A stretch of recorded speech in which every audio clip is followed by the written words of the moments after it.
Je m'appelle Cheikh Diaw. Je suis issu de la communauté de Sédhiou. Je suis là en tant qu'animateur avec ma co-animatrice Yassine. Voilà, moi c'est Madame Yassine Fall. Je suis de Thiès. Donc, je suis là en tant que facilitatrice et je co-anime avec M. Cheikh Diaw. Ok, voilà, donc cette formation est une suite dans le processus de renforcement de capacité. Nous avons eu au mois d'octobre à faire une formation de base, au moins installer certaines compétences et connaissances chez les participants, à savoir l'approche fondée sur les droits humains, la perspective de genre.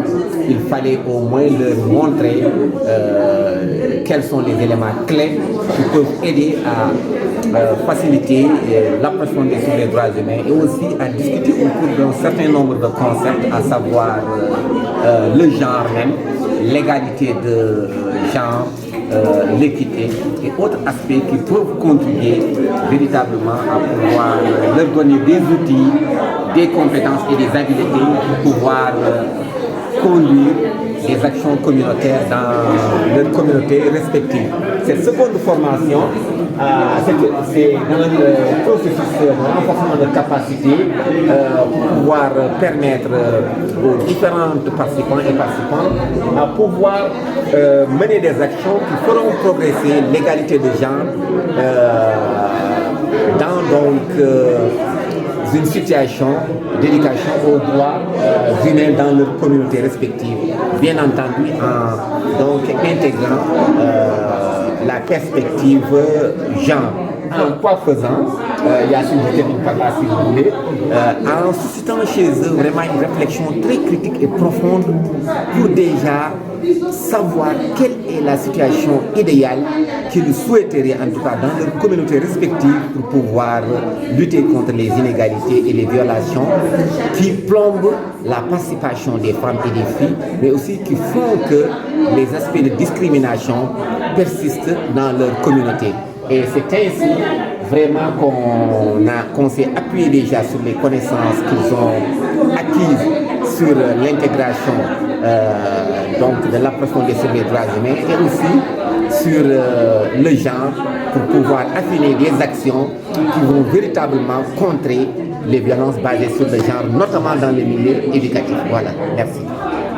Je pense que la nouveauté dans cette formation, c'est surtout la démarche en 5 étapes. Et là, nous y avons beaucoup insisté pour accompagner les participants qui vont vers une action communautaire. Et là, ensemble, nous avons eu à définir les motivations des participants.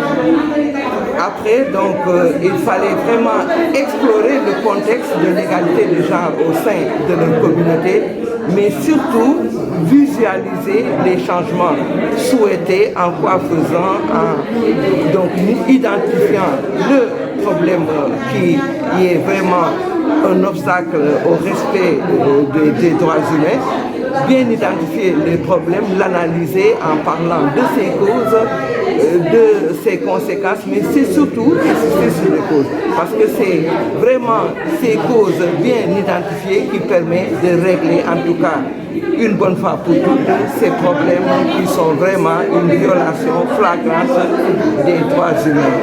Et comme l'a dit Cheikh, les changements souhaités, le changement de mentalité, le changement de comportement, et vraiment nous nous sommes basés sur les valeurs qui sous-tendent tous ces changements souhaités, les valeurs comme la solidarité, l'inclusion, l'égalité, le respect et la collaboration. Et nous avons senti quand même dans l'exercice, dans les activités au sein des groupes, que déjà ces valeurs commencent à être incarnées, et je dis l'espoir en tout cas est permis pour de belles actions communautaires. Voilà, donc en tout cas je me dis que la sélection a été une bonne sélection. Parce que ce n'est pas le niveau intellectuel qui importe, mais c'est surtout le degré d'engagement.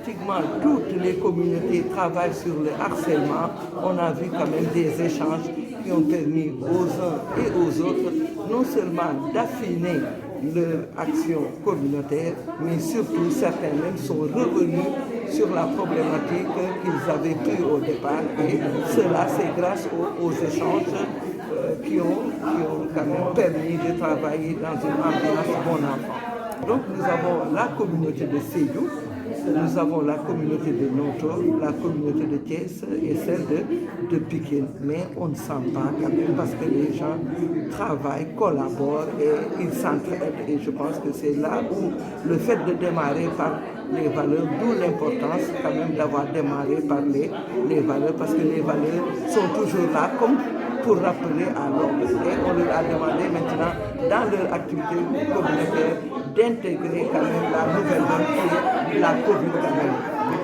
Merci.